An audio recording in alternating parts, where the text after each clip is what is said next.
उत्तर प्रदेश में पिछले 7 दिनों से अगर हम देखें तो स्वामी शंकराचार्य अभिमुक्तेश्वरानंद और जिला प्रशासन के बीच 7 दिनों से गतिरोध लगातार जारी है।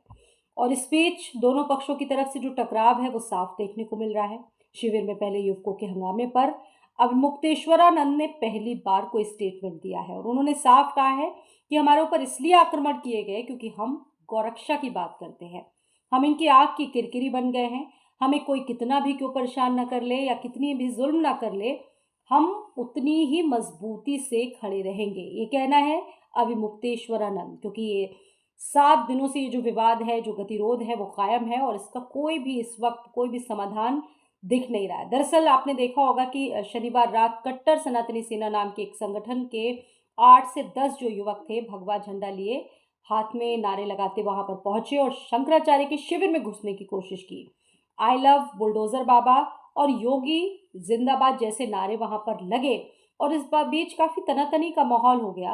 वहीं अभिमुक्तेश्वरानंद के शिष्यों से धक्का मुक्की हुई और लगभग ये हंगामा जो था वो 15 से 20 मिनट तक चलता रहा।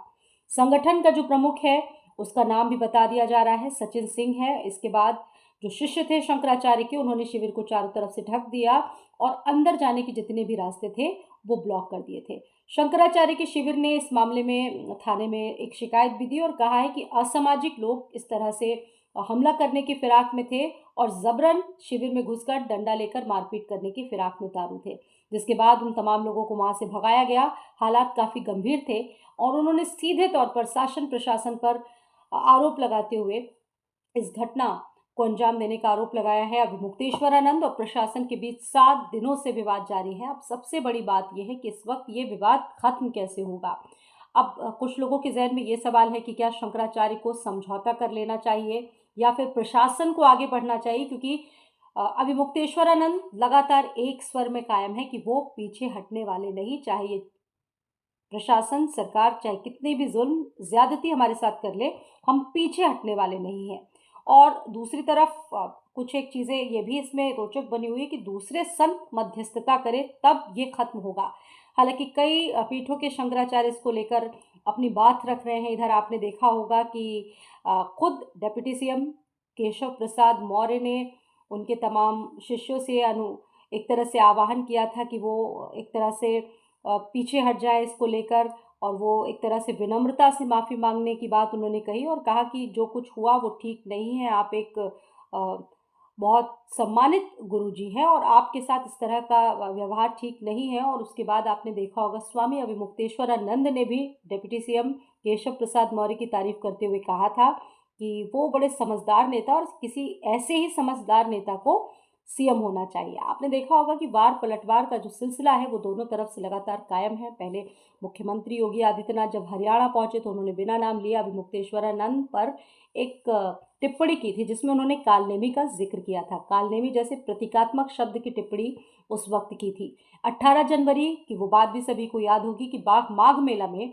मौनी अमावस्या पर अभिमुक्तेश्वरानंद जबरन पालकी में स्नान करने जा रहे थे, इस तरह के आरोप लगे थे। पुलिस ने उनको रोका और पैदल जाने को कहा। विरोध करने पर शिष्यों के साथ धक्का मुक्की हुई। इसके बाद से 7 दिनों से ये जो प्रदर्शन का सिलसिला है, शिविर के बाहर वो धरना लगातार दे रहे हैं। इससे पहले प्रशासन ने अभिमुक्तेश्वरानंद को 2 बार 48 घंटे में नोटिस भी जारी की। पहले उन्होंने शंकराचार्य की पदवी लिखने और दूसरे में मौनी अमावस्या को लेकर हुए विवाद पर सवाल भी पूछे और प्रशासन ने यह भी उनको चेतावनी दी कि क्यों ना आपको हमेशा हमेशा के लिए माघ मेले से बैन कर दिया जाए। वहीं अभिमुक्तेश्वरानंद ने तमाम सवालों का जवाब भी दिया है। लेकिन अब बड़ी बात यह है कि आखिरकार ये विवाद खत्म कैसे खत्म होगा, क्योंकि ना तो प्रशासन पीछे के हटने की फिराक में दिख रहा है, ना तो अभिमुक्तेश्वरानंद दिख रहे हैं। और इस पर अब कुछ एक पॉलिटिकल स्टेटमेंट भी सामने आ चुके हैं बहुत सारे। चूँकि कुछ लोगों का जो राजनीतिक विश्लेषक हैं उनका ये कहना है कि वो अब राजनीतिक दलों का मोहरा बन चुके हैं स्वामी अभिमुक्तेश्वरानंद। ममता कुलकर्णी ने कहा है कि स्वामी अभिमुक्तेश्वरानंद समाजवादी पार्टी की तरफ झुक रहे हैं। पूर्व अभिनेत्री हैं। पिछली बार आपने देखा होगा कि महाकुंभ में जब उनको साध्वी बनाया गया तो बहुत सारी चीज़ें उनके साथ जब हुई तो उसको लेकर भी उन्होंने बताया कि सारी चीज़ें बेहतर हो रही हैं। अभिमुक्तेश्वरानंद को माफ़ी मांग लेनी चाहिए और उनको खुद पीछे हट जाना चाहिए। उन्होंने प्रधानमंत्री नरेंद्र मोदी की तारीफ भी की। कांग्रेस प्रवक्ता अखिलेश सिंह बोले कि यूपी सरकार ने शंकराचार्य को गंगा स्नान से वंचित किया, क्योंकि विपक्ष लगातार इस मामले को हाथ में लेने की कोशिश कर रहा है। विपक्ष के लोग बार बार संत के साथ जो व्यवहार हुआ उसको गलत बता रहे हैं। और वहीं जो दूसरे संगठन हैं उसमें से कुछ लोग इसमें समर्थन में नज़र आ रहे हैं, कुछ लोग इसके विरोध में दिख रहे हैं। और शंकराचार्य की अगर हम बात करें, शंकराचार्य इस मामले में यही कह रहे हैं कि आपने मुख्यमंत्री के लिए औरंगजेब और हुमायूं का बेटा कहा था। इस पर अखाड़ा परिषद के अध्यक्ष की नाराज़गी जताई गई। इस सवाल पर अब जब अविमुक्तेश्वरानंद से कई सारी बातें पूछी गई तो उन्होंने कहा कि संत की भाषा हो या ना हो, यह आस्थावान हिंदू की भाषा है। आस्थावान हिंदुओं ने मंदिर तोड़ने वालों को ही औरंगजेब कहा था। और लगातार वो प्रशासन पर इस तरह के आरोप लगा रहे हैं कि प्रशासन ने उनके साथ अच्छा सलूक नहीं किया।